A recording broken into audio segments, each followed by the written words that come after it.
Football খেলায় match জিততে হলে ভালো স্ট্রাইকার প্রয়োজন, কিন্তু টুর্নামেন্ট জিততে হলে দরকার ভালো ডিফেন্ডার। দেখে নিন ২০২৬ বিশ্বকাপের সবচেয়ে ভয়ঙ্কর ৫ জন ডিফেন্ডার কারা। ৫ নম্বরে আছেন দায়ত উপামেকানো।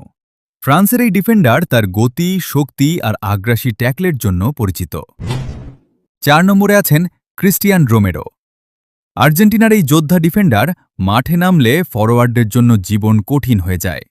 তার হার না মানা মানসিকতা আর ভয়ঙ্কর প্রেসিং বিশ্বকাপে বড় অস্ত্র হতে পারে। ৩ নম্বরে আছেন উইলিয়াম সালিবা।